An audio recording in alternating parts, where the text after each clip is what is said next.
Hey, y'all. Here's got a little story to tell you. So the other day, me and my boss, we are going to we had like some kind of job set up at the ports. And so me and him, so I was the only one that was able to get to the ports because I got a TWIC card. And the other guy's TWIC cards expired, whatever. So I was the guy that was gonna be picked to go to the ports. Anyway, so we ride and we go to the ports, whatever. We get everything signed in or whatever. So we on our way back to the job.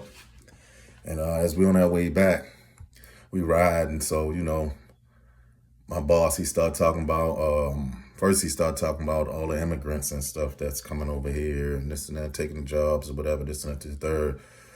So I'm thinking to myself like, okay, well, a lot of the jobs they do, don't nobody else want to do anyway. So I ain't really saying anything, but I'm just thinking it. So then he started talking about the gays and, having the parades and stuff and this and that, because it was like Pride Month or whatever, whatever, and this and that. So I'm like, okay, where is this going? So, I don't really say much, because I got, gay people in my family. So I don't, it is what it is. And so then he say, well, that's why it's a good thing we got Trump in office because he would. So then that's when I was like, well, I can't really, agree with you on that because, my experience since he's been in office has been not too good, considering that the racists done amped their anthem up, they done amped up their stance on being racist.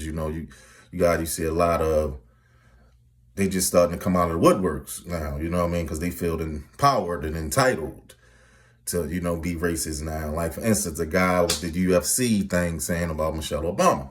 So he like, well, Trump ain't say it. I said, I'm not saying Trump said it. What I just said was he made racists feel comfortable with being racist. That's what I said, and so I was like, but I mean, he empowers them people to feel comfortable with doing it. That's my stance is what I said. I said, I don't think he's really good. He's too divisive for me.